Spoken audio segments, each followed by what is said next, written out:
Ya, selamat malam Bapak Ibu.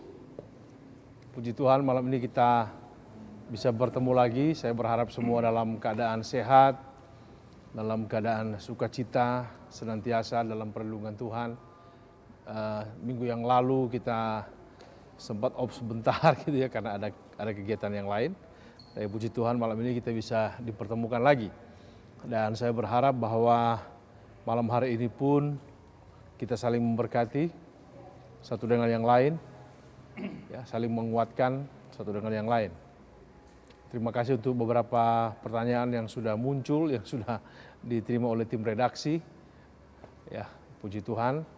Dan juga terima kasih untuk beberapa sahabat yang sudah menunggu, bahkan sudah hadir bersama-sama di live chat, yang sudah bersama-sama dengan kami malam ini di acara yang selalu dinantikan, itulah Bijak, bincang-bincang jalan kehidupan.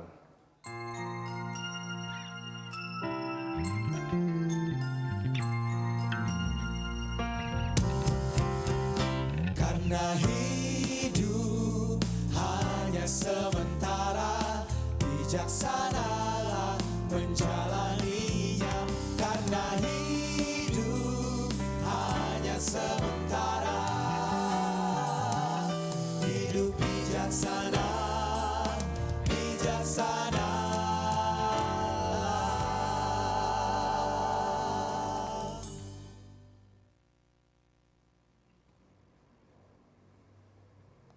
Ya, malam ini bersama-sama dengan kami di Bijak, bincang-bincang jalan kehidupan. Tema yang akan kita bahas adalah iblis dalam gereja, khususnya ini bicara tentang gaya hidup.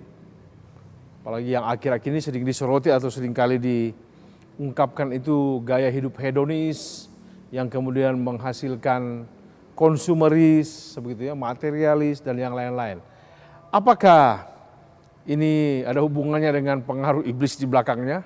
Dan apakah praktek-praktek ini ada di dalam gereja? Ataukah bagaimana perspektif kita melihat ini soal kesenangan? Sehingga banyak jemaat yang kadang-kadang mungkin salah menafsir, salah ya menginterpretasi, akhirnya mereka malah menyimpang. Ya, menghalalkan segala cara untuk mencapai, yang penting hidup ini senang. Begitu. Nah, malam ini kita akan coba explore tema ini sehingga kita memang harus bijak untuk hidup, ya. Kita punya way of life, cara hidup yang benar, gaya hidup yang benar, supaya selama Tuhan izinkan kita hidup, kita memuliakan Dia. Ya, jadi sekali lagi Bapak Ibu, mari kita berbagi bersama. Kami terus berharap ada feedback, ada respon ya lewat pertanyaan-pertanyaan malam hari ini. Iblis dalam gereja, tentang gaya hidup orang Kristen. Terus bersama-sama dengan kami di Bijak, bincang-bincang jalan kehidupan. Semakin bijak, temukan jalan kehidupan.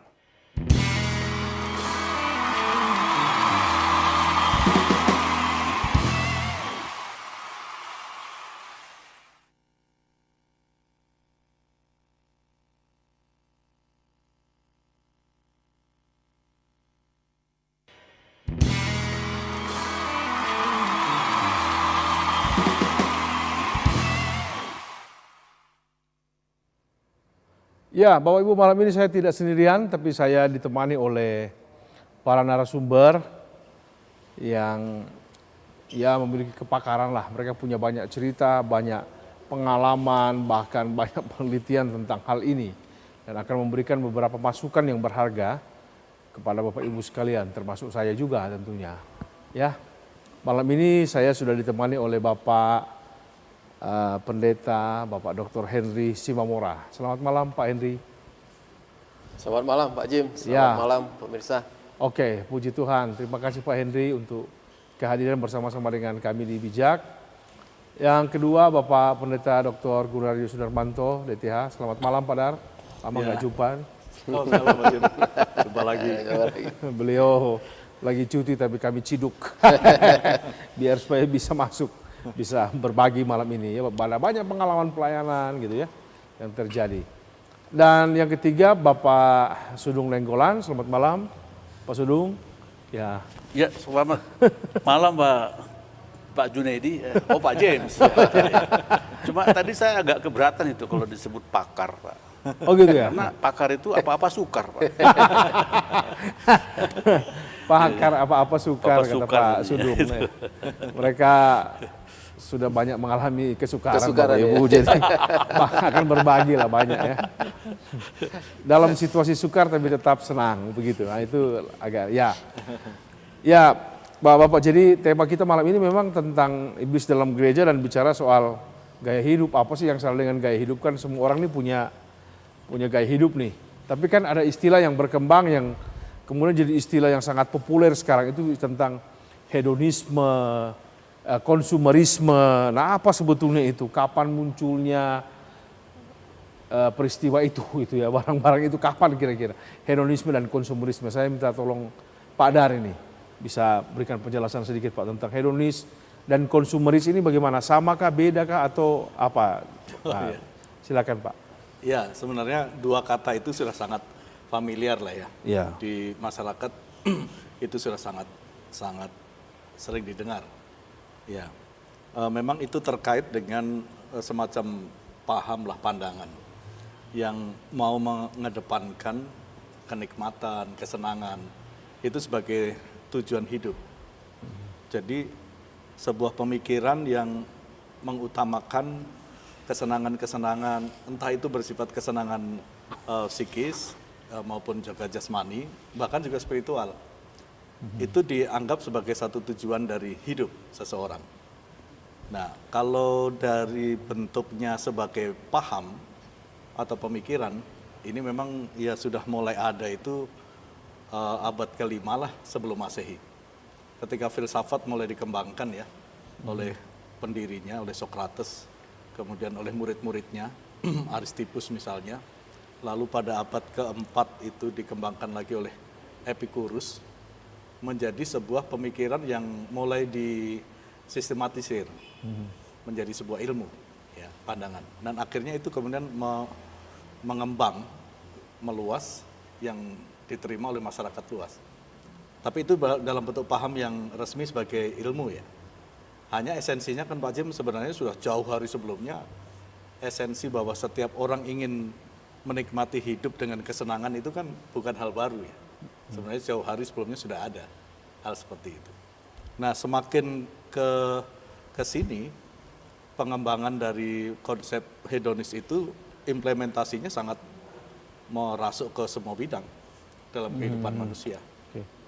Ditambah lagi dengan kemudahan-kemudahan yang semakin besar didukung oleh kemajuan-kemajuan teknologi, atau kalau kita lihat dalam sejarah dunia ketika ilmu pengetahuan rasionalisme itu semakin mengembangkan iptek, sehingga ada banyak hal ditemukan oleh manusia, sehingga kehidupan manusia semakin dipermudah oleh teknologi tersebut. Maka kesenangan-kesenangan tadi bertambah subur, sehingga hedonis itu bertambah subur. Akhirnya juga kemudian salah satu bentuk hedonis itu menghasilkan gaya hidup yang konsumer. Ya, dia lebih banyak menikmati daripada memproduksi sesuatu. Akhirnya orang lebih ya suka yang instan, suka terjadi simplifikasi di dalam hidup manusia, suka yang cepat aja, ya, instanisme itu terjadi juga. Akhirnya situ orang hanya mau menikmati, ya udahlah, biarkan orang lain yang bekerja keras memproduksi, ya kita tinggal nikmati aja. Sehingga memang akhirnya hedonisme dengan konsumerisme akhirnya tidak bisa terpisahkan satu dengan yang lain. Kira-kira begitulah Pak. Oke, terima kasih banyak Pak Dar. Jadi tujuan utama hidup itu ya pokoknya kesenangan lah. Nah, Pak Henry, bagaimana nih Pak Henry menyikapi ini dan Pak Sudung lah, khususnya dalam salah nggak sih kalau orang itu hidup senang gitu loh, ya kan? Salah nggak sih kalau orang itu tujuan hidupnya senang gitu, nggak masalah. Nah, yang salahnya itu apa sih dari hedonis dan konsumeris ini gitu dia, Pak Henry, gimana nih? Oke, terima kasih Pak Jim. Jadi gini, Pak Jim tadi sudah dijelaskan Pak Darmanto ya. Jadi gini, kalau tujuan seseorang dan ukuran hidup seorang itu materi, itulah yang disebut materialisme. Ya. Itu yang salah Pak Jim. Jadi tujuan hidup saya misalnya dan ukuran saya terhadap diri saya dan terhadap orang lain itu adalah ukuran materi. Maka itu yang menjadi salah. di hadapan Tuhan dan di hadapan sesama. Itu sebabnya kita akhirnya menindas orang kan, karena ukurannya kan materi itu. Nah kemudian jika tujuan akhir hidup saya adalah kesenangan, hedonisme itu yang salah tujuannya. Akhir. Kita di hadapan Tuhan juga mengalami kebahagiaan Pak James. Kesenangan di hadapan Tuhan, sukacita. Tetapi ketika berdasarkan materialisme, tujuan hidup, kesenangan dan pencapaian hidup kita adalah kesenangan materialisme itu, nah ini yang membahayakan. Dan ini akan merusak kehidupan kita, tidak hanya dengan Tuhan tapi juga dengan sesama. Maka itu akan terjadi penyimpangan-penyimpangan.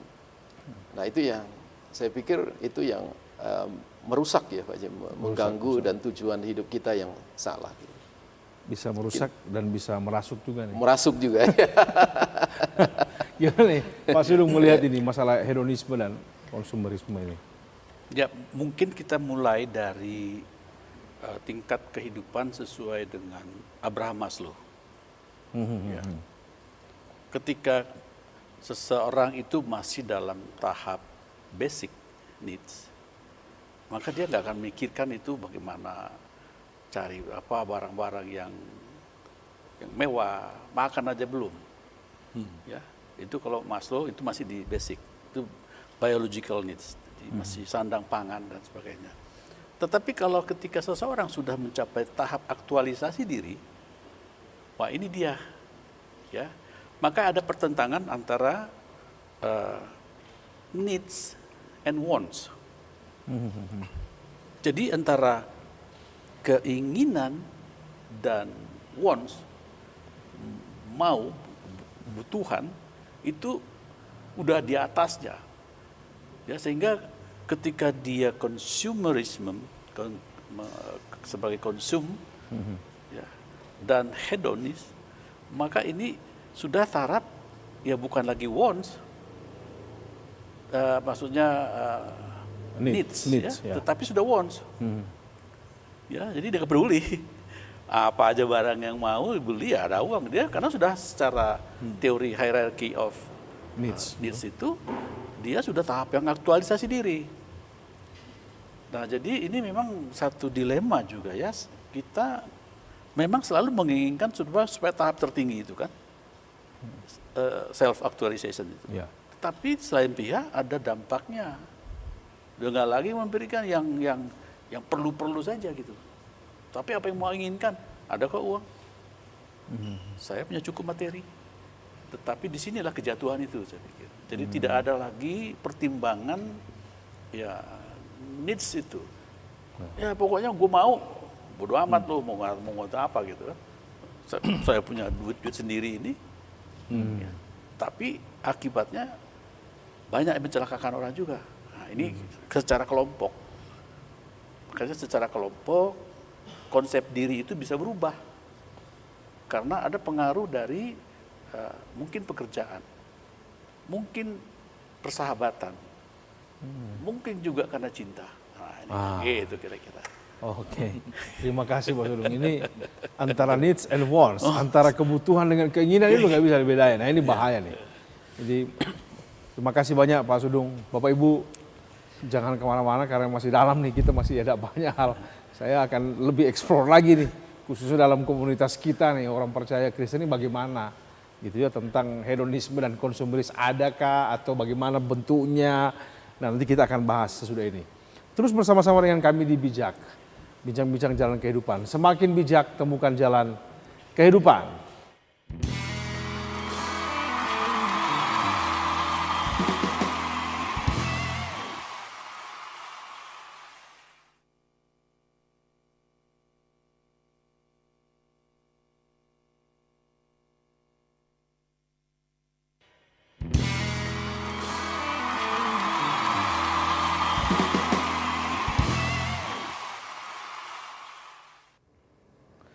Ya, kita kembali lagi Bapak Ibu di Bijak, bincang-bincang jalan kehidupan. Tadi ketiga narasumber udah ngomong banyak asalnya, ya, bahayanya, bahkan tadi sudah mulai bicara soal dampaknya. Nah, saya mau bicara lebih dalam lagi, lebih tajam lagi itu tentang apakah hedonisme dan konsumerisme ini Ada nggak dalam sejarah gereja, ada nggak Pak Dar ini? Maksudnya gereja lah mula-mula itu ada nggak kira-kira ini praktek ini, atau mereka memang terhindar? Iya. Gitu. Gimana nih pandangan Pak Dar nih? Iya, jadi gereja dalam pengertian orang ya. Iya. Dalam pengertian orang adalah bagian yang tak terpisahkan dari masyarakat dunia. Nah, ketika paradigma kehidupan masyarakatnya sangat dipengaruhi oleh hedonisme dan konsumerisme itu, maka nampaknya gereja tidak bisa menghindar dari serbuan hedonisme dan konsumerisme itu. Nah, itu prinsipnya. Faktanya memang terjadi demikian. Kalau kita menyimak sepanjang perjalanan sejarah gereja ya sampai dengan hari ini, saya pikir fakta-fakta bahwa adanya orang-orang Kristen yang melakukan praktek-praktek hedonisme dan konsumerisme itu sangat banyak. Kalau kita merujuk saja di zaman-zaman kegelapan ya, yang disebut the Dark Ages, abad 8 sampai 10 misalnya, itu saja sudah mulai muncul. Apalagi ketika itu gereja berada pada posisi mendominasi, di mana gereja mendominasi kehidupan masyarakat dengan doktrin-doktrinnya. Nah, itu justru catatan sejarah mencatat gereja justru jatuh kepada keserakahan, dan akhirnya materialisme dan sikap hedonisme itu begitu merajalela pada waktu itu. Ditambah dengan memasuki abad ke-14, 15, Renaissance ya, ketika kemajuan teknologi semakin tinggi. Nah, itu sangat memberikan spirit berkembangnya atau menjamurnya paham dan juga praktek dari hedonisme.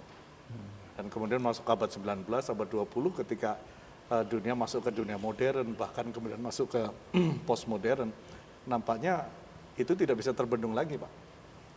Nah, lalu yang menarik itu gereja yang terus mengikuti berada di dalam perubahan-perubahan paradigma zaman itu, dia termasuk bagian dari masyarakat yang tak terpisahkan. Sehingga akhirnya dia pun juga sebagian ya, saya tidak katakan semua, sebagian orang Kristen akhirnya ikut arus hedonisme ini dan konsumerisme ini. Nah, lebih spesifik lagi ketika gereja dilanda oleh apa yang namanya teologi kemakmuran, di mana spirit hidup makmur itu begitu ditekankan oleh kelompok tertentu. Nah, itu namanya menyuburkan lagi. Semakin bertambahlah, semakin merajalela saya rasa praktek hedonis, materialis ya, yang menciptakan gaya hidup yang konsumeris tadi. Jadi menurut saya apakah hedonisme dan konsumerisme itu juga ada dalam gereja? Saya pikir itu fakta, Pak. Fakta ada. Fakta itu. Oke. Bagaimana nih Pak Sunu dengan Pak Henry melihat ini? Lebih ke bentuk-bentuknya gitu loh Pak, dalam gereja ini. Kan faktanya ada. Ya. Kalau kita lihat dalam gereja-gereja ini ya Pak, ya, ada yang ekstrim juga Pak. Karena paham untuk dia datang menghadap kehadiran Tuhan itu harus mempersembahkan sesuatu yang terbaik. Oke. Ya, di gereja-gereja suku kita bisa lihat ya. Saya nggak bilang lah itu gereja mana itu ya. Tapi kalau ibu-ibunya harus kayak toko emas berjalan gitu kan. Di sini, lalu di sini, udah ada ibu. Sanggulan, mungkin kayak udah singa gitu ya. Kayak udah sanggulan khas. Udah kayak, itu saya nggak usah lah sebut dari gereja mana itu kan. Nah, lalu bapak-bapaknya juga mesti pakai jas. Gitu. Itu memang itu, bagaimana dia menghadap kehadirat Maha Kudus itu kan. Masuk ke ruang Maha Kudus itu kan. Wah, pokoknya mungkin itu salah persepsi, ya. Ada juga di gereja kesukuan yang lain dilihat ya dia harus pakai baju putih, ya, pakai kebaya, itu ya. Persembahannya dibungkus dalam amplop, gitu.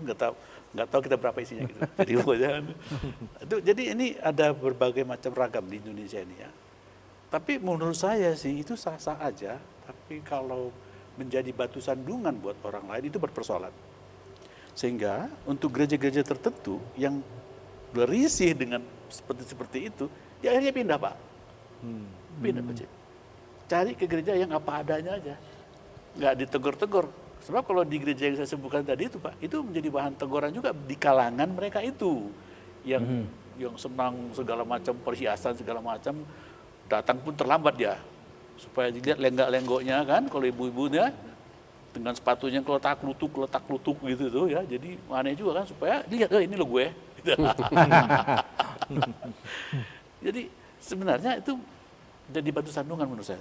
Jadi akibatnya banyak juga yang akhirnya pindah ke gereja yang ya tidak mempersoalkan itulah, ya apa adanya, tampil apa adanya. Jadi ini satu tantangan juga buat para pemimpin gereja, Pak. Cuma ini apakah bisa Betul. ya merubah apa katakanlah sikap konsepnya begitu dia. Ini tantangan buat para pemimpin gereja menurut saya. Bagaimana merubah ini? Apakah memang itu dibenarkan dalam Alkitab? Saya nggak tahu nih, saya bukan ahli Alkitab, Pak. Iya. Saya cuma ahlinya bagaimana kita makan yang enak gitu. Iya, terima kasih banyak Pak Sudung. Ini menarik nih, nanti Pak Henry mungkin bisa tolong saya. Tadi menarik ada Pak dari katakan, memang selain itu gaya hidup biasa lah, tapi muncul juga ada memang paham yang akhirnya bikin tumbuh subur. Ya. Seperti prosperity theology misalnya. Dan saya nggak tahu ini kan sekarang itu lagi tren juga di gereja-gereja nih Pak. Pendeta yang selalu ngomongnya branded gitu. Kalau ketemu jam tangan lu mereknya apa sih? Terus ikat pinggang kamu tuh mereknya apa gitu. Saya sih nggak peduli apa ikat pinggang, yang penting kecantol, celana nggak luncur ya aman aja. Nggak perlu mereknya, sepatu merek kan akhirnya nanti dinilai, oh ini levelnya, tarafnya, tingkatannya nih, ini ring berapa, ring 1, ring 2 kayak gitu. Gimana nih Pak Henry? Itu karena tadi menurut Pak Dar itu prosperity Betul. theology itu. Ya tapi kalau itu dikasih jemaat nggak apa-apa ya Pak Jo. Nah inilah. Iya kan? Karena saya punya pengalaman tuh Pak, dikasih sepatu, baju, kaos yang bagus-bagus tuh dan harga mahal gitu. Kalau dikasih nggak apa-apa. Nggak kasih nggak apa-apa ya? Nggak dipakai Nggak dipakai. Jadi gini Pak Jim, ini menarik nih. Pak Jim, kalau kita teliti, misalnya dalam Matius 16 tentang kisah bagaimana Yesus menegur Petrus tuh Pak Jim. Yang Petrus mau menghindari penderitaan dan cara Yesus mati di atas kayu salib. Gitu. Tapi Yesus menghardik, menegur Petrus. Yesus katakan begini, "Enyala engkau iblis." Padahal Petrus kan nggak dirasuk tuh Pak Jim. Nggak dirasuk iblis tuh. Iya. Tapi apa yang menjadi poin dari pernyataan Yesus adalah cara berpikirnya Petrus. Apa yang dia pikirkan. Dan inilah dalam bentuk sekarang yang kita bisa sebut, baik materialisme dan hedonis itu, jika itu sudah mempengaruhi mulai dari cara berpikir seseorang, sebenarnya itu sudah manipulasi iblis. Ketika itu masih dalam bentuk cara kita berpikir.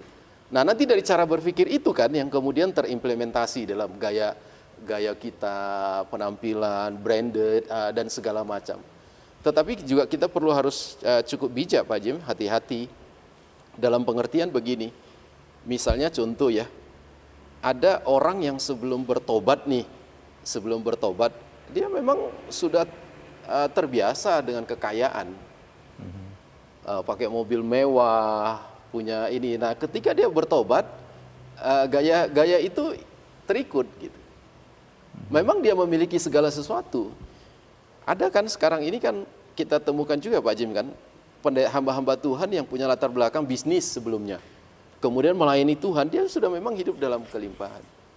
Nah itu kita perlu hati-hati. Tapi prinsipnya begini Pak Jim.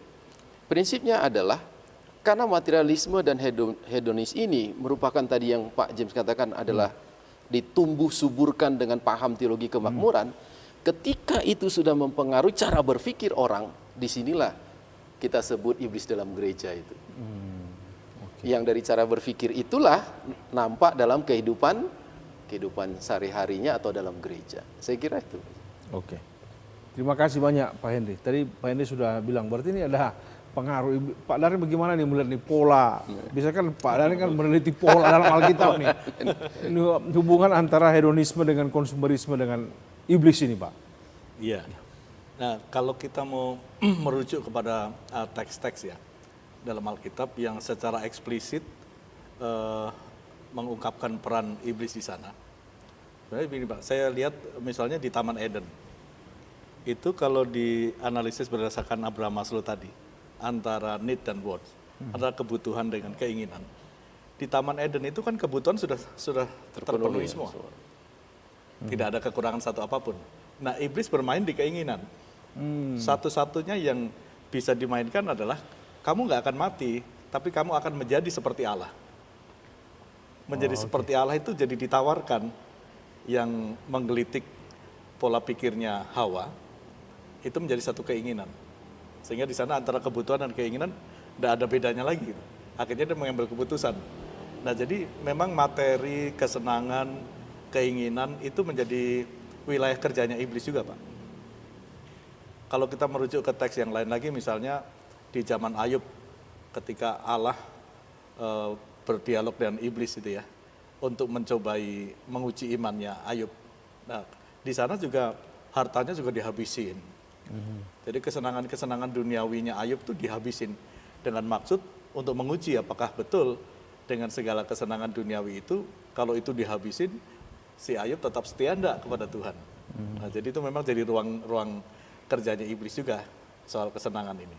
Nah, misalnya kalau teks yang lain lagi, misalnya di pencobaan di padang gurun Tuhan Yesus dengan 3 macam pencobaan itu. Yang pertama soal disuruh mengubah batu menjadi roti. Ini kan kebutuhan dasar manusianya. Jadi soal material itu. Lalu soal gengsi, disuruh naik ke atas bubungan bait Allah, lalu suruh menjatuhkan diri. Ini juga keinginan juga ini, dimainkan di sana harga dirinya seseorang. Lalu yang terakhir ditunjukkan kekayaan dunia supaya ini akan saya berikan, lalu kamu sujud menyembah kepadaku. Jadi itu memang materialisme, kemudian hedonisme itu ruang kerjanya iblis. Itu jelas-jelas dalam pola Alkitab sangat ditekankan ya. Nah, kemudian kita menjumpai banyak kasus juga di dalam Alkitab di mana keserakahan itu menjadi spirit dari hedonisme juga. Kasus Akan dalam Perjanjian Lama zaman Yosua. Kemudian kasus kalau dalam Perjanjian Baru Kisah Rasul ya, Ananias dan Safira ya. Itu suami istri yang akhirnya dengan kesenangan mengambil juga keserakahan itu. Ya, akhirnya jatuh juga gitu. Nah, jadi kalau merujuk ke teks-teks seperti itu, saya pikir ada keterkaitan langsung ya antara kesenangan-kesenangan duniawi itu dengan peran-peran iblis yang bermain di belakangnya. Saya pikir itu sesuatu yang nyambung. Nah, kalau masa kini Pak James, saya melihatnya gini. Kalau gereja dalam pengertian orang percaya secara personal, ini bukan rahasia lagi. Saya rasa ada banyak juga orang Kristen yang saya keliling kemana-mana berjumpa juga dengan orang seperti ini untuk mendapatkan kesenangan, mendapatkan kekayaan, mendapatkan jabatan yang menggunakan kuasa gelap, itu pasti. Dan praktek-praktek seperti itu sudah banyak terjadi. Jadi kalau ditanya apakah gereja masa kini juga ada itu demi kesenangannya dia mendapatkannya melalui cara-cara kegelapan. Ada. Banyak, praktek seperti itu masih ada. Gitu ya. Waduh, di gereja ada nih praktek-praktek ini luar biasa. Ya, Pak Sudung selalu Pak Sudung bilang saya ini orang awam nih nggak ngerti. Gimana nih melihat kalau ternyata memang seperti tadi kecurigaan saya, ada hamba Tuhan yang branded, yang kayak gitu. Ini bagaimana pandangan Pak Sudung nih melihat pola kayak gini? Ini hamba Tuhan nih, bukan jemaat ya. Hamba Tuhan yang ini. Ya. Pandangan Bapak sendiri. Tadi kita kembali dulu Pak ke hubungan tadi ya. Hubungan. Saya jadi menarik juga ini kita teliti Pak. Ya. Misalnya apakah hubungan antara hedonisme, konsumerisme dengan iblis? Nah, saya coba pikir-pikir otak-atik secara perhitungan statistik. Apakah ada korelasi antara hedonisme, konsumerisme dengan iblis? Nah, dalam ilmu korelasi itu ada yang namanya korelasi yang positif. Ya. Hasilnya semakin tinggi rasa keinginan kita hidup hedon dan konsumtif, ya, maka memang iblis itu semakin giat bekerja begitu. Tapi ini perlu dibuktikan. Kita boleh juga kita buat teliti nanti ya. Nah, terkait dengan tadi itu, kalau pendeta semuanya pakai jam tangan yang Rolex gitu ya, lalu dia sengaja juga pamer-pamerkan gitu ya, cincinnya berlian gitu, saya kira ini nggak tepat Pak. mobilnya mungkin Jaguar atau apalah itu yang BMW, ya saya kira ini nggak tepat. Saya ini pasti sudah ada, sebenarnya kan kalau konsep hamba Tuhan itu ya Pak, ini kan konsep diri ya. Iya. Dia harus memiliki konsep diri sebagai hamba Tuhan, itu harusnya kan dia sederhana gitu ya. Orangnya sangat-sangat bersyukur terhadap apapun yang terjadi, kan gitu ya. Kalau sebagai atlet, dia harus memiliki konsep diri, ya dia harus hidup sehat, berlatih, kan gitu ya. Nah di sini nih, dia apa ini sekarang kalau pendeta yang ketemu seperti pendeta-pendeta, saya nggak setuju Pak. Saya totally rejected orang-orang yang rejected. Benar-benar saya sama sekali tidak simpatik dengan, sorry to say, ya, sebagai orang awam nih saya nih, kalau udah melihat pendeta yang semacam itu, waduh, ini jemaat seperti apa ini? Dia masih mikirkan jemaat nggak sih? Orang-orang yang dalam taraf kehidupan yang masih di bawah garis kemiskinan, ya masih dalam keluarga praharapan gitu ya. Tapi sementara hamba Tuhannya hidupnya bergelimangan dengan harta benda duniawi, saya pikir saya nggak setuju. Saya nggak dalam pihak yang sependapat atau setuju dengan hamba Tuhan seperti itu. Ya, mana lagi dia rasa penginjilannya? Kita orang-orang misi ini. Apakah masih dia punya misi dalam hal ini? Bagaimana dia menjangkau jiwa-jiwa? Kalau dia harus naik Alphard, harus naik first class kalau ke Papua sana, ya, harus tinggal di hotel bintang 5 atau Diamond. Bagaimana dia lagi? Saya kira tadi itu harus memiliki korelasi yang negatif, Pak. Jadi kita harus semakin tidak menghindarkan yang sifat-sifat yang hedon dan konsumtif ini, sehingga kita banyak menjangkau jiwa-jiwa sebagai hamba Tuhan. Jadi harus korelasinya negatif. Artinya semakin kita hidup dalam kekudusan, kesucian, maka kerajaan Tuhan yang akan kita muliakan. Oke. Terima kasih banyak nih Pak Sudung. Bapak Ibu, kita makin nanti kita apa sih, ada nggak sih kira-kira faktor penyebab? Lalu kalaupun itu misalnya sudah ada, dampaknya kan pasti ada ya, pengaruh hedonis dan konsumeris di gereja. Lalu bagaimana kira-kira solusi gereja? Nah, tetap bersama-sama dengan kami di Bijak. Semakin bijak, temukan jalan kehidupan.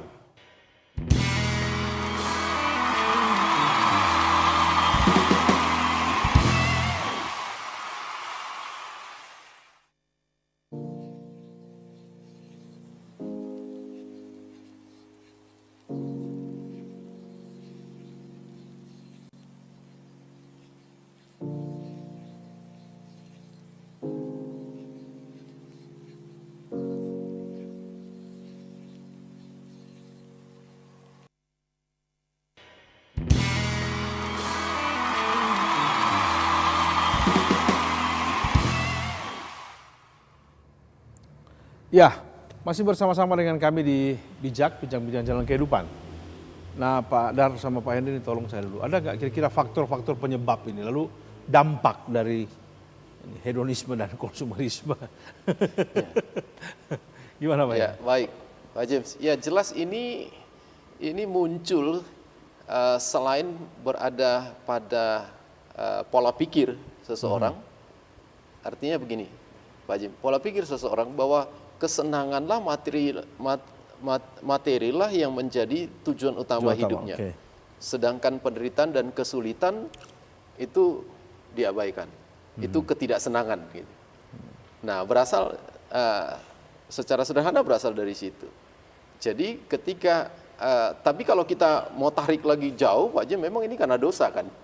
Ya, karena dosa. Itu sudah jelas, sudah clear. Nah, ini memberi dampak yang sangat dapat gini Pak Jim, menggeser, kalau saya memakai istilah ya, menggeser Tuhan dalam kehidupan kita. Oke. Karena tujuan hidup saya itu adalah kesenangan dan materi. Misalnya contoh nih Pak Jim, ini kan banyak juga kita temukan sekarang nih. Misalnya hamba Tuhan nuntut gaji besar misalnya. Ya, kemudian mau melayani itu pasang tarif Pak Jim. mantap. Ya itu ada penelitian, bahkan saya pernah baca sampai seorang anak SMA, Pak Jim, itu ada di internet data itu. Seorang anak SMA itu menggugat gerejanya untuk transparan. Karena persembahannya banyak katanya, menurut penelitian anak SMA nih. Itu ternyata dibelikan barang-barang mewah. Penginjilannya nggak ada, pembangunannya nggak nampak katanya begitu. Itu data ini. Nah, jadi materialisme dan hedonisme ini membuat orang, tadi sudah dijelaskan, konsumtif, itu jelas. Ya, membeli sesuatu barang yang sebenarnya bukanlah kebutuhan, tapi berdasarkan keinginan. Tapi juga Pak Jim mengakibatkan seseorang itu jadi individualisme. Bukan individualis ya, tapi individualisme. Dia lebih cenderung memperhatikan dirinya sendiri. Nah, Yesus sudah sangat jelas kan mengatakan ya. Ya kan? Kalau kita hanya memperhatikan hidup kita kepada diri kita sendiri, yang penting saya dan kelompok saya, ini akan membahayakan pelayanan, apalagi sebagai seorang hamba Tuhan. Saya kira itu, Pak Jim, nanti mungkin sampai. Pak Dar, ada nggak kira-kira solusi, Pak? Kalau ini memang ada di gereja, ada nggak bagaimana kira-kira solusi lah dari dampak-dampak ini? Ya, kalau solusinya mesti mengacu kepada faktor penyebabnya ya. Iya. Kalau tadi disebutkan beberapa oleh Pak Andi, itu kan faktor-faktor yang bersifat internal ya. Bahwa pada diri setiap orang itu punya semacam naluri alamiah. Dia maunya senang, tidak mau yang sulit kan. Dia selalu berupaya secara naluri itu, secara instingtifnya itu menghindari kesulitan. Itu naluri alamiahnya. Sehingga itu menjadi faktor internal yang menjadi penyebab. Lalu faktor eksternalnya macam-macam, bisa dari keluarga itu sendiri, lingkungan pergaulannya, ditambah dengan kemajuan teknologi. Apalagi belakangan ini dengan online ini Pak, ini pengaruhnya besar juga ini. Semuanya serba mudah kan. Kalau dulu belanja harus pergi ke mall atau apa, sekarang tinggal ketik-ketik aja kan, COD. Akhirnya tingkat konsumerisme malah tambah tinggi. Itu faktor-faktor eksternal yang turut mempengaruhi. Nah, secara mendasar tentu saja karena ini soal paham, mesti diatasinya ya secara spiritual, menyadari bahwa kita hidup dalam pemeliharaan Tuhan sebagai orang Kristen ini ya konteksnya, bahwa keserakahan yang akhirnya melahirkan segala macam keinginan-keinginan tadi itu adalah sesuatu yang tidak berkenan di hadapan Tuhan. Nah, sehingga dia harus mengontrol itu. Cara mengontrol tentu saja hal yang bersifat rohani ya, dengan doanya, dengan imannya, dengan itu mengontrol disiplin rohaninya dia sendiri. Ya, sehingga dia mampu mengendalikan segala sesuatu. Karena salah satu dampaknya itu Pak Jim, dengan konsumerisme, dengan hedonisme ini, orang tidak punya program, apa yang dia ingin beli, gitu. Malah ada orang yang miskin sebenarnya, untuk hidup pas-pasan aja susah, tapi karena dia konsumeris, akhirnya dia pinjam-pinjam orang, pinjam uang orang gitu. Demi gaya. Sehingga ya betul lah ada teori fisika Pak, antara beban dan gaya itu berbanding lurus.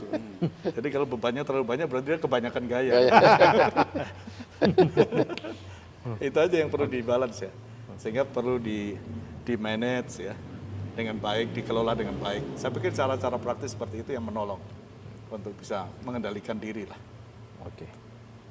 Ya, ini sudah ada 8 pertanyaan Bapak-Bapak. Jadi yang pertama dari suku Harjo. Salam Pak. Saat ini materi menjadi semacam Tuhan yang disembah oleh orang modern, termasuk orang Kristen. Itu sebabnya dia mendapatkan materi yang sebanyak-banyaknya, orang bekerja tanpa kenal waktu. Sehingga ke gereja dan ibadah menjadi urutan nomor 10 dari prioritas banyak orang. Pertanyaan saya Pak, apakah gaya hidup materialis adalah juga bentuk penyembahan berhala? Gimana nih Pak Henry? Ya. Mamon. Ya. Baik, terima kasih Pak Jim. Jadi dari pertanyaan ini ada 2 hal ya Pak Jim. Yang pertama adalah kalau orang bekerja terus tidak mengenal waktu, itu kan workaholic ya. Nah, itu juga kan workaholic juga kan penyimpangan juga kan.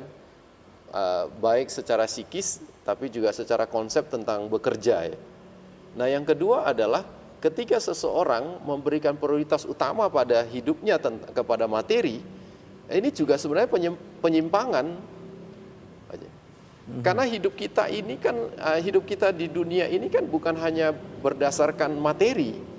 Hidup kita ini bukan hanya pemuasan materi, tapi juga ada hal-hal spiritual kan, hal-hal rohani.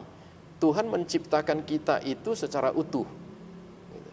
Jadi tidak boleh diberikan tempat atau lebih bahasa sederhananya kita memberi makan tanda petik kepada hal-hal materi dalam hidup kita yang mencapai tujuan hidup kita. Tetapi makanan dari Tuhan kita abaikan. Nah, ini tentu ada kaitannya. Akhirnya jadi begini, Pak Jim. Akhirnya jika orang berada fokus hidupnya kepada materi itu jelas itu memberhalakan. Oh, oke. Ya. Jadi jelas gaya hidup materialis ini memang ya penyembahan berhala. Iya, penyembahan berhala itu memberhalakan. Oke, terima kasih, Pak Henry. Ya, oke. Dari Pak Caleb di Makassar. Pak, saat ini kan banyak gereja yang melakukan ibadahnya di mal-mal. Dan orang suka beribadah di mall karena setelah itu bisa jalan-jalan dan berbelanja. Ini dia. Pertanyaan saya, apakah ini salah satu cara iblis yang halus dalam menggiring orang Kristen supaya tetap Kristen, tapi Kristen konsumeris dan hedonis yang asal ke gereja saja, sehingga tidak sedikit orang Kristen yang memang lihatnya ke mall tapi singgah dulu ke gereja. Itu sebabnya pria dan siapa tadi? Kok hilang? Sebabnya pria dan wanita ke gereja dengan baju minimalis, celana pendek, kaos oblong, bahkan kaos kutungan. Pak Sudung, bagaimana nih melihat ini kan? Ya, saya hanya melihatnya dari penyebabnya mengapa ada gereja di mall. Saya kira karena memang secara secara instrumen perundang-undangan untuk mendirikan gereja itu kita tahu sendiri. Di negara ini harus ada SKB menteri lah segala macam ya. Luar biasa sulitnya. Kita dipersulit. Saya kira ini kita dari penyebabnya. Nah, oleh karena itu, supaya kita juga tetap bisa beribadah, maka ada upaya-upaya untuk kita di mall banyak itu. Bapak Caleb ini ada di Makassar, mungkin banyak mall juga. Tapi saya yang tinggal di Jakarta itu, waduh luar biasa. Di setiap mall rasanya ada gereja, Pak. Bahkan ada satu mall itu, saya tahu di Jakarta Selatan itu ada 3 gereja di situ. Iya, banyak. Nah, karena kesulitan kita dalam mendapatkan izin IMB-nya, dulu IMB sekarang masih ada lagi cerita yang lain, maka ini adalah salah satu upaya. Nah sekarang, kalau Pak Caleb merasa keberatan dengan ini, tentu kita harus mengupayakan dulu secara peraturan perundang-undangan, supaya kita jangan dipersulit untuk membangun suatu tempat peribadatan. Ya, saya mau tanya juga, apakah ada IMB untuk mendirikan tempat peribadatan yang teman saudara kita itu kan? Enggak, saya pikir enggak ada itu. Nah, tetapi ini menjadi kemudian timbul ekses, kan itu persoalannya. Ekses. Seolah-olah kita menggiring jemaat kita supaya berbelanja ke mall itu. Nah, ini perlu kita cermati juga apakah iya. Ya. Ini ekses. Mau nggak mau ini kita lakukan pendekatannya supaya kita dipermudah untuk mendapatkan izin membangun gereja. Ya. Saya pikir ini jalan keluarnya. Itu ekses itu pasti, Pak, pasti terjadi. Mau orang yang ke mall ya suka-suka aja, mau pakai hot pants kan, mau apa, mau oblong itu namanya. Ini sambil ke gereja apa sambil ke mall? Ke mall. Mana yang sambil kan? Gitu, Pak. Menurut saya itu, Pak. Oke. Ya. Pak Dar mungkin ada respon? Ya, saya pikir dari segi regulasi tadi itu dasar yang penting. Sehingga mengapa kok kemudian marak ya, menjamur ibadah-ibadah di mal-mal itu. Tapi juga perlu digarisbawahi bahwa ibadah itu bukan soal tempatnya ya. Ibadah itu kan hubungan dengan Tuhan. Nah, kalau kemudian setiap orang kalau datang ke gereja yang ada di mal itu dengan sikap dan motif yang benar untuk beribadah, tentu menghilangkan semua ekses tadi. Dia mengurangi, dia tahu kapan dia harus beribadah dan kapan dia harus shopping. Itu dua hal yang berbeda yang harus disikapi dengan jelas ya, sehingga tidak mencampur adukkan. Memang menimbulkan hal-hal yang bisa menjadi syahwasangka ya. Beribadah tapi pakai celana pendek itu bisa menimbulkan hal-hal lain yang bisa terjadi. Saya pikir itu aja yang perlu ditekankan di komunitas gereja-gereja seperti itu. Oke. Makasih Pak Dar. Dari Indra di Batam, Salam Pak, saya mau tanya, kalau orang mencari Tuhan hanya ketika ia perlu Tuhan, dan apabila apa yang ia inginkan sudah terpenuhi, dia angkat kaki pergi tinggalkan Tuhan, sampai dia punya kebutuhan lagi. Bukankah itu namanya Kristen hedonis? Bagaimana kita melayani orang-orang semacam ini? Jadi hanya sekedar memenuhi kebutuhan, dia datang sama Tuhan. Gimana nih Pak Henry? Ya. Nah, Pak Jim, jadi untuk orang-orang seperti ini juga lucu juga ya. Waktu dia butuh dia datang gitu ya. Waktu setelah terpenuhi hilang dia. Tiba-tiba hilang gitu ya. Itulah. Nah, aspek yang paling pertama untuk orang-orang seperti ini Pak Jim adalah pertobatan Pak Jim. Pertobatan di hadapan Tuhan itu ini sesuatu yang serius yang harus kita miliki pada tidak hanya dulu tapi juga konteks kita sekarang ini. Apa yang membuat nilai-nilai dan ukuran-ukuran yang kita buat dalam kehidupan kita karena cara berpikir kita akhirnya nampak kan ketika mengalami kesusahan datang kepada Tuhan setelah terpenuhi sudah hilang gitu. Ini menunjukkan indikasi Pak Jim bahwa orang-orang seperti ini tidak hidup dalam pertobatan yang sesungguhnya. Nah, kalau kita perhatikan sangat menarik sekali, sangat baik sekali firman Tuhan dalam Roma 12 ayat 2 itu ya. Pertobatan hidup seseorang itu dihubungkan dengan perubahan akal budi, Pak. Pertobatan itu dihubungkan dengan perubahan akal budi.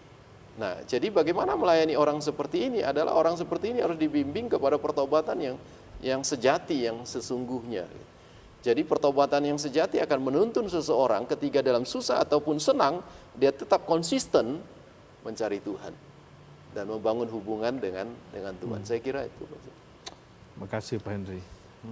Nanti kalau Tuhan bosan dengan kamu, nah baru rasa. Nanti perlu aja mau datang, nggak perlu nggak mau. Nah, nanti tiba-tiba. Dari Rosa di Bontang, Pak saya mau tanya, apa hubungan antara hedonisme dan konsumerisme dengan sabat? Sabat maksudnya sabat apa ini? Sabat. Hari Sabat. Hari Sabat ya. Apakah iblis bekerja supaya orang Kristen tidak beribadah? Karena hari Sabat dipandang sebagai hari libur. Harinya jalan-jalan, senang-senang, dan berbelanja. Pak Dar, bagaimana nih Pak? Iya, tentu konsep Sabat yang telah dikenapi di dalam Kristus itu ya. Iya. Bukan Sabat yang menguasai kita, tapi kita yang menguasai hari Sabat itu. Yang intinya adalah dalam satu minggu itu ada waktu yang dikhususkan untuk beribadah kepada Tuhan. Nah ini menjadi hal yang penting. Nah hanya memang karena manusia berdosa, sehingga akhirnya banyak orang mengabaikan itu. Nah dia tidak mau beribadah kepada Tuhan, tidak mau ke gereja, dan akhirnya dia justru melakukan pekerjaan-pekerjaan yang hedonis tadi dan konsumeris. Ini sama dengan pertanyaan yang pertama tadi Pak kan, dia kerja terus kan, Ya. cari uang kan, fulus, cuan itu, dia cari itu terus gitu, akhirnya dia tidak peduli dengan Tuhan. Saya pikir itu yang menjadi persoalannya. Bagaimana seseorang tetap harus mempunyai prioritas waktu yang khusus dengan Tuhan, relasi itu. Ini bahaya yang paling serius dari hedonisme dan konsumerisme, akhirnya menggeser tadi, kata Pak Hendy, cuma menggeser peran Tuhan di dalamnya, sehingga dia merasa hidup dengan dunianya sendiri, dengan kesenangannya. Dia lupa bahwa segala sesuatu itu Tuhan mengontrol, yang harus dipertanggungjawabkan pada suatu saat. Ini saya pikir ini pertanyaan ini penting juga. Iya. Oke. Terima kasih Pak. Pak Eko Ye dari Solo. Salam Pak. Seseorang pernah mengatakan bahwa dia tidak mau ke gereja karena gereja sekarang ini menjadi tempat orang menunjukkan status sosialnya dan bukan tempat beribadah. Karena di gereja lah orang bisa memamerkan barang terbaru yang dimilikinya. Ini tadi nih yang dijelaskan sama Pak Sudung nih. Yang saya mau tanyakan, apakah ini bentuk pekerjaan iblis? Mamer-mamer tadi Pak Sudung bilang apa itu? Toko emas berjalan. Apalah itu? Jamnya ditunjuk-tunjukin. Nah, gitu. Gimana nih Pak Sudung melihat ini pertanyaan? Wah ini saya sulit juga untuk menjawab ini ya. Saya dimarahin orang sekampung tadi. Kalau saya bilang nanti ini pekerjaan iblis, tapi ada benarnya juga ya. Karena ini kalau bentuk pamer-pamer itu, bagaimana sebenarnya kehidupan pribadi dia, kehidupan dia dengan Tuhannya. Ya saya pikir kalau dia benar-benar orang yang mengandalkan Tuhan, orang yang benar-benar juga care dengan orang lain, itu ciri-ciri anak Tuhan dong. Ya. Nah sekarang saya tanya aja sama Pak Eko ini, apakah ini adalah ciri-ciri seorang anak Tuhan? Kalau ada orang jemaat Tuhan kayak ini, apakah jangan-jangan ini gereja apa itu Satanic Church? Aduh, gitu kan? Jangan-jangan gitu. Sorry to say lah gitu ya. Saya enggak, ya saya setuju juga dengan Pak Eko ini. Mungkin perlu teliti Pak. Iya, kalau datang hanya pamer-pamer ya, jangan di gereja gitu. ya pengakuan tuh butuh pengakuan kayaknya, makanya pamer nih. Ya oke. Yang berikut, pertanyaan yang berikut dari Lastri di Surabaya. Pak, anak saya umur 4 tahun tidak mau ikut sekolah minggu kalau tidak dibalikan HP Android. Karena guru sekolah minggu mengajar sekolah minggu pakai HP entah untuk apa. Minta ampun Pak, iblis bekerja luar biasa. Tanpa disadari oleh banyak orang. Yang mau saya tanyakan, apakah gereja memang harus demikian? Sehingga orang yang tidak mampu seperti kami harus memaksakan diri. Padahal bagaimana? Aduh. Gini, pasti gereja dalam hal ini guru sekolah minggu atau komisi sekolah minggunya punya maksud ya. Di era digital begini dan kemudian ketika segala sesuatunya sedang berlangsung secara online, ini konteksnya ya. Konteksnya. Maka digunakanlah cara itu. Hanya ini tadi aksesnya ialah semua anak juga harus punya HP yang memadai untuk bisa mengikuti online itu. Nah, tetapi menjadi pergumulan bagi Ibu Lastri ini, mungkin yang hidupnya pas-pasan, harus memaksakan diri untuk menyediakan HP untuk anaknya, tentu saja berat ya. Ini usul saya, ini kasus khusus, dibicarakanlah bagaimana bisa nggak gereja membantu gereja anggota lah yang jemaatnya bantu, ya kan, yang nggak mampu kan? Atau dikelola gimana anak-anak yang tidak mampu dikumpulkan di satu tempat supaya bisa punya media khusus sehingga tetap bisa mengikuti pelayanan sekolah minggu, tapi juga tidak memberatkan orang tua. Nah, ini perlu ditolong lah. Saya pikir gerejanya perlu menolong. Ya. Aduh, luar biasa nih. Ada aja gerejanya ya. Ada ya. Saya harap guru sekolah minggunya HP-nya bukan pinjaman juga Pak. mesti bertobat nih guru sekolah minggunya. Ya, kalau memaksa harus pakai gitu loh. Iya, Sejenis bertobat anak, janganlah. Oke, pertanyaan berikutnya dari Paul di Bekasi. Shalom Pak, saya kira mengikuti perkembangan zaman memang harus. Tapi gereja tidak boleh kehilangan jati dirinya sebagai garam menerang dunia. Saat ini saya melihat banyak gereja terjebak dalam bahaya perlombaan kemajuan teknologi. Mereka menghabiskan uang ratusan juta untuk memperbaiki teknologi dan multimedia. Sehingga lupa penginjilan. Yang mau saya tanyakan, apakah ini juga bentuk pekerjaan iblis dalam gereja? Dan apakah hal ini disadari oleh pemimpin-pemimpin gereja? Bagaimana kita yang adalah orang awam biasa bisa mengingatkan para pemimpin gereja itu? Ya. Bagaimana nih Pak? Saya sih melihatnya begini Pak James. Itu multimedia ya. Ya. Peranan multimedia. Bagi orang-orang yang konservatif ya, ada itu yang tidak mau memprotes menggunakan multimedia ini. Karena misalnya kalau dulu orang ke gereja itu bawa buku lagu, ya toh? Itu kidung jemaat, nyanyi kidung baru kalau di tempat yang saya tahu, lalu Alkitab. Ya. Ini semua kan digantikan oleh multimedia. Nah, jangankan yang ratusan juta Pak, ada saya tahu ada satu gereja makan biliaran Pak, menggunakan LED, udah wah luar biasa tuh LED-nya itu bukan tanggung-tanggung Pak, lebar sekali, tinggi sekali gitu ya. Nah, sebenarnya kalau ini digunakan untuk proses alat komunikasi, bagaimana menyampaikan pesan supaya dapat lebih cepat ditangkap oleh audiens, dalam hal ini jemaat, saya kira fungsi ini perlu. Ya, saya kira saya lihat itu ada satu gereja di ibu kota itu, wah luar biasa, bagus sekali pencahayaan, lighting, sound system dan segala macam itu hebat. Nah, itu kan sebenarnya tujuannya untuk apa? Untuk proses transfer informasi yang kita akan sampaikan, khotbah yang kita sampaikan menarik, sound systemnya juga enak kita dengar lagu dan sebagainya. Nah, cuma sekarang kita harus lihat-lihat juga, kita harus pilih-pilih juga. Apakah memang itu sudah, jangan sampai itu menjadi suatu keterpaksaan. Kalau memang jemaatnya masih belum memerlukan pada saat-saat jam-jam kebaktian, maka mungkin kita harus pilih-pilih juga. Kalau memang sudah saatnya menggunakan multimedia yang demikian heboh, itu yang bisa kita jamin, tapi kita juga harus mengukur outputnya. Ya, bagaimana? Apakah ada pertobatan di outputnya di tempat itu atau bagaimana? Atau memang hanya sekedar wah, mereka gereja high tech, wis kayak gitu ya.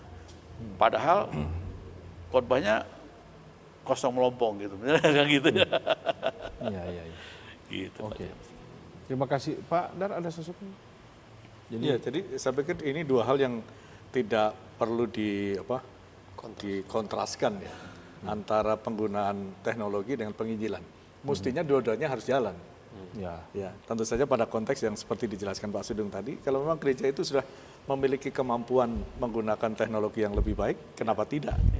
Jadi semakin memudahkan berita Injil itu diberitakan kepada jemaat dan di luar jemaat. Nah, namun mungkin yang dimaksudkan penanya, penginjilan yang non digital itu jalan apa enggak, ini yang perlu dicek juga. Jangan sampai orang sibuk dengan multimedianya, tapi ternyata penginjilan yang bersifat verbal, yang natural itu tidak jalan. Ini juga perlu keseimbangan aja. Jadi programnya itu perlu dikontrol aja terus-menerus ya. Oke, terima kasih banyak Pak Dar, Pak Sudung. Dari Roni di Yogyakarta, Salam Pak, beberapa waktu yang lalu, pemuda di gereja kami punya pemikiran untuk membuat konsep gereja kafe atau kafe gereja. Karena terinspirasi dengan banyaknya dan lamanya orang ada di kafe daripada di gereja. Supaya orang betah berlama-lama di gereja, jadi khotbah disampaikan dengan santai. Dan pengunjung bisa mendengarkan khotbah dengan santai sambil ngopi dan lain-lain. Pertanyaan saya, apakah ini berarti gereja modern telah keluar dari fitrahnya sebagai gereja? Fitrah ya. Fitrah. Apakah itu menyalahi Alkitab? Dan apakah itu juga bentuk pekerjaan iblis dalam gereja? Gimana nih Pak Dar, Pak Henry? Silakan Pak. Baik, terima kasih ya Jim.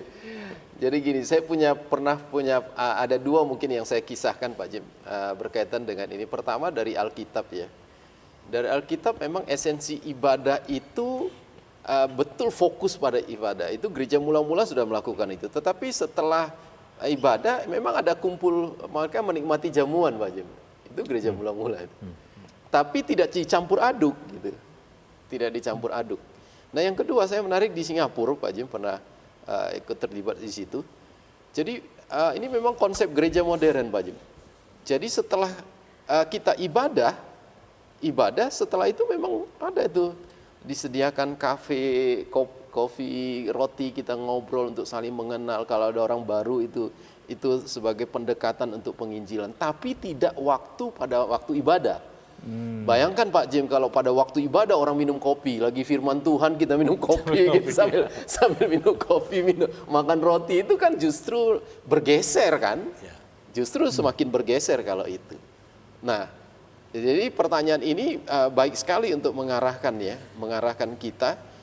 Boleh sih konsep gereja modern itu, apalagi dengan kelompok-kelompok milenial sekarang gitu ya, untuk lebih mudah menjangkau mereka. Saya kira yang contoh salah satu gereja di Singapura itu menarik. Selesai ibadah kita disediakan kopi, tapi selesai ibadah ya. bukan dalam konteks konsep dalam ibadah gitu. Jadi bisa ngobrol, saling kenal satu dengan yang lain. Bisa juga ada waktu pada saat saya hadir di situ ada orang baru, itu penginjilan Pak Jem. Dilakukan penginjilan kepada orang tersebut. Gitu. Jadi bukan konsepnya bukan pada waktu ibadah, itu juga bahaya. Saya kira itu Pak Jem, mungkin dari ada tambahan. Saya pernah hadir Pak di Jakarta Barat Pak. Pernah hadir di sini gereja kafe. Pernah saya penasaran sebenarnya. Saya lihat apa sih kok heboh ini ya. Saya langsung ke sana. Memang benar Pak. Jadi tapi bukan kafe lah ya, tapi itu bisa minum sambil minum-minum, ngopi-ngopi gitu. Kita ada yang khotbah juga dan itu sepertinya itu bioskop yang terus-menerus terputar. Gitu. Jadi anytime mau keluar masuk ya udah aja. Tapi outputnya yang penting saya pikir ya. Outputnya apakah ada pertobatan di situ? Apakah berita keselamatan itu memang benar sampai kepada yang datang? Nah, jangan lupa juga sekarang bentuk-bentuk podcast ya. Itu juga salah satu trik juga untuk mencapai jiwa-jiwa anak-anak muda sekarang. Banyak sekali terlibat dalam podcast gini, yang ngobrol santai gitu, tapi isinya itu tematik gitu. Ya, ada satu pengalaman juga yang saya lihat di mereka podcast ada 5-6 orang berkumpul, tapi ada temanya yang dibahas. Gitu. Saya pernah ikut podcast ini ketika berbicara tentang anak yang hilang itu. Ramai enak Pak, santai mereka ngobrolnya sambil minum-minum, ngopi gitu. Tapi seperti FGD gitu akhirnya, seperti FGD gitu. Saya pikir ini, saya pikir nggak ada salahnya ya, asalkan terkontrol ya, dikemas demikian rupa, tetap harus ada skenario yang dibuatkan. Jadi ini harus peranan dari pemimpin gerejanya itu, pemimpin gereja kafe itu, ya seperti ya contoh di podcast itu tematik atau gereja yang berjalan terus, orang datang pergi, tetapi ada yang puji-pujian juga ada di situ. Jadi sampai santai lah. Jadi sebenarnya gereja itu apa sih kan gitu pertanyaannya. Ya, itu yang para ahli-ahli teologi yang harus bisa menjawab. Gereja itu apa sih sebenarnya gitu kan? Oke. Ya, terima kasih Pak. Ya, masih ada pertanyaan Bapak, tapi karena waktu jadi kita sampai di sini dulu, nanti kita sambung lagi minggu depan ya. Terus bersama-sama dengan kami di Bijak, bincang-bincang jalan kehidupan. Semajik di Bijak, temukan jalan kehidupan.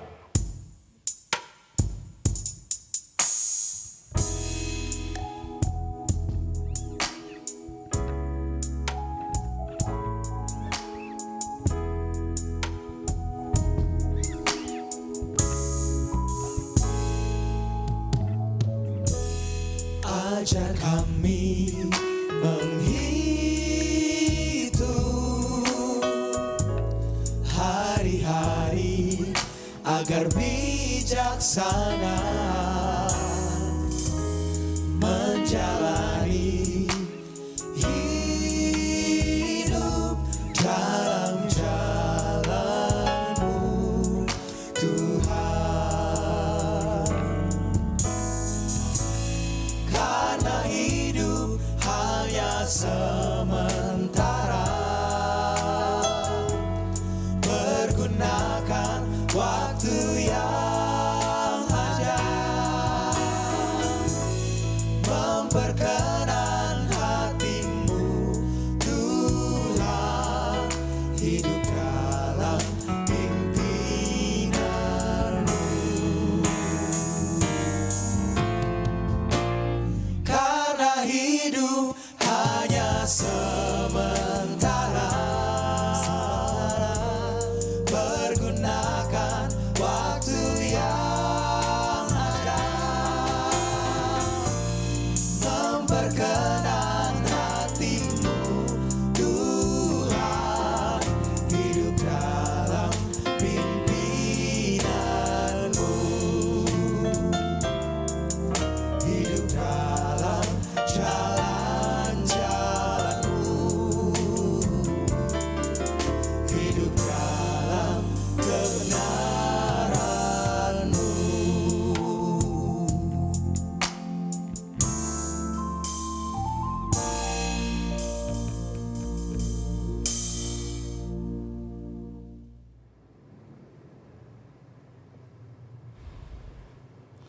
Ya Bapak Ibu, kita sudah di penghujung acara Bincang-Bincang Jalan Kehidupan. Terima kasih banyak untuk kebersamaan, bahkan respon lewat pertanyaan-pertanyaan. Dan kita akan mengakhiri acara kita malam ini dengan doa. Saya minta dengan kasih Bapak Pendeta Henry Simamora akan menutup kita dalam doa. Mari kita berdoa. Bapa di surga, kami bersyukur, berterima kasih karena malam ini kami lagi ditolong Tuhan. Baik dalam konteks pelayanan di YPPI untuk menyampaikan beberapa hal tentang kebenaran firman Tuhan, tentang asal, pengaruh, dan dampak dari materialisme dan hedonisme yang dapat merasuk kehidupan orang-orang percaya, mempengaruhi kehidupan orang-orang percaya, dan bahkan membuat materialisme dan hedonisme menjadi berhala dalam kehidupan. Oleh karena itu kami berdoa dalam nama Tuhan Yesus, jika ada di antara para pendengar, orang-orang yang mendengar saat ini, yang dipengaruhi, dikuasai, dirasuki oleh materialisme dan hedonisme, kami berdoa Tuhan jamah, Roh Kudus menjamah, mengubahkan, meneguhkan kehidupannya untuk hidup dalam pertobatan yang sungguh-sungguh di hadapan Tuhan.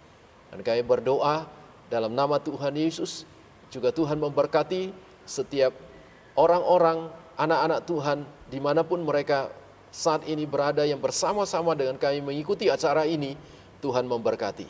Terima kasih, Tuhan memberkati seluruh tim yang terlibat dalam pelayanan sepanjang malam ini. Tuhan juga memberkati. Dalam nama Tuhan Yesus kami berdoa, haleluya, amin. Terima kasih banyak Bapak Ibu, dan Tuhan Yesus memberkati.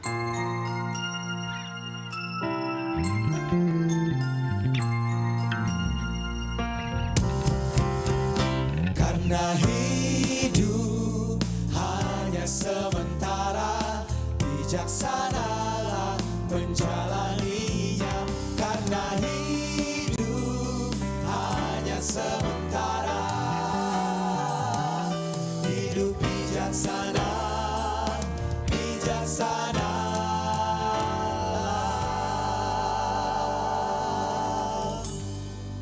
Karena hidup hanya sementara.